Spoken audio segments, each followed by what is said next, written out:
Okay, let's just ask a wild question. What if everything you've ever learned about water on Earth is wrong? Seriously. In this explainer, we're diving into a really radical theory from an author named Abdullah Boufim. And trust me, it challenges, well, pretty much everything we think we know about geology and where our water comes from. So, right off the bat, the author doesn't mince words. He comes out swinging with his quote. This isn't some small tweak to an existing theory. Nope. He's basically saying that the science we're all taught is not just wrong, but it's a collection of scientific lies that are holding nations back. I mean, that's a huge claim, right? It totally sets the stage for a completely different way of looking at the world. All right, so before we can even get to his wild ideas about water, we've got to understand the world he's coming from. He's built this whole alternative scientific framework, and it's much bigger than just water. Okay, get this. He throws out some pretty basic concepts we all take for granted. First, gravity? He says, no, it's not gravity. It's something he calls recoil force that comes from the sky. And second, Earth isn't just another planet. He sees it as this great original celestial creation, totally unique and separate from the other planets. So you can see he's building a whole new physics from the ground up, and that's the foundation for everything he says about water. Okay, so with that new physics in mind, let's talk about the main event, water. The author's whole point is that because modern science is, in his words, built on lies, our engineers are getting it all wrong. They completely misunderstand how water and land actually interact, and that's leading to some really, really big mistakes. And here's where his idea really clashes with what we're taught.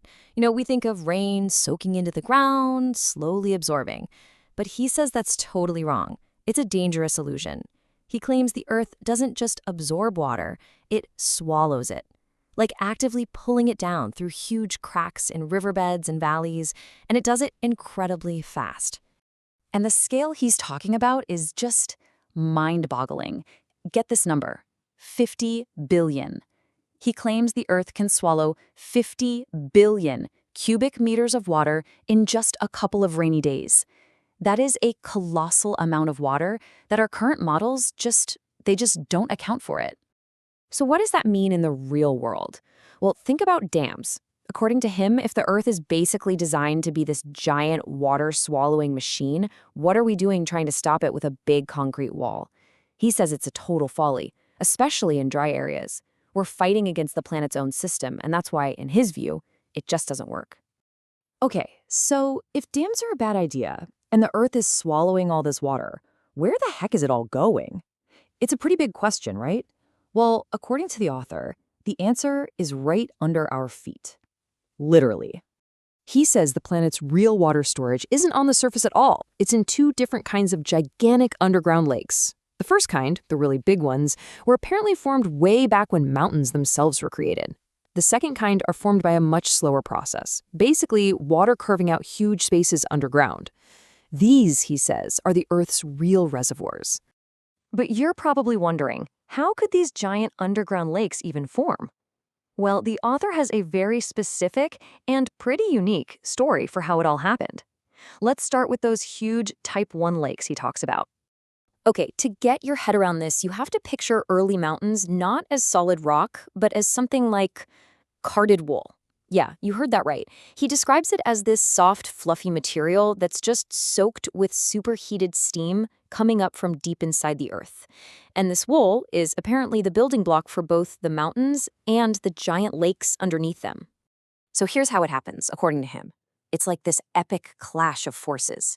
This wool stuff sinks down into the Earth's faults. From below, you've got superheated steam pushing up, and from above, you've got that recoil force, his version of gravity, pushing down.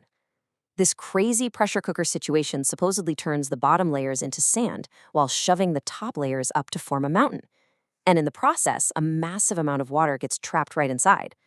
So the takeaway here is he's saying mountains are basically giant sand mountains with a huge lake at their core. Wild, right? Now, this second type of lake is a bit more straightforward. He says these form over a really long time, thousands of years. Basically, underground water just eats away at soft rock layers, think salt or sulfur, and just washes them away. What's left behind are these enormous empty spaces that naturally fill up with water.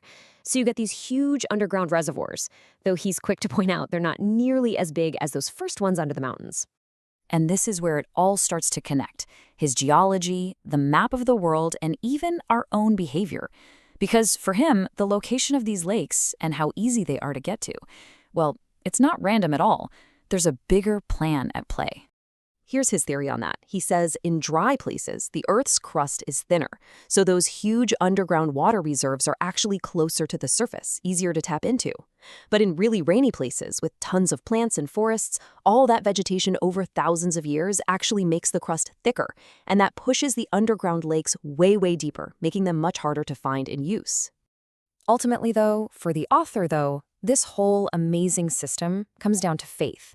He points to a specific verse in the Quran as the final proof, and the key line is this: "And ye are not the treasurers of it." He interprets that to mean that it's not our job as humans to store water. That's a job for God. So when you look at it that way, building a dam isn't just a bad engineering decision based on bad science. It's actually a spiritual mistake. It's humanity trying to be the treasurer of water, a role that, in this view, belongs to God, who's already built the perfect storage system for us with these giant underground lakes. All right, let's pull all of this together. What we've been looking at here isn't just a different idea about water. It's a completely different worldview, a whole alternative to how we understand our planet. So what are the big takeaways from his theory? Number 1, mainstream science has it all wrong. Number 2, the Earth doesn't absorb water. It swallows it into massive underground lakes. 3, these lakes are the real reservoirs, not dams. And finally, the way we manage water needs to be in line with nature and, for him, with divine will. Trying to do it ourselves with dams is a total failure, both practically and spiritually. And just so we're all clear, everything we've talked about today comes from one specific source: the author Abdallah Boufim and his book, The Earth and All Upon It, From Creation to Annihilation. Which kind of leaves us with a really fascinating question to chew on. You can call it a fringe theory, you can call it a hidden truth. It doesn't really matter. What it does do is force us to ask, what if we've completely misunderstood the most essential thing on our planet? What if water works in a way that we just haven't even begun to grasp?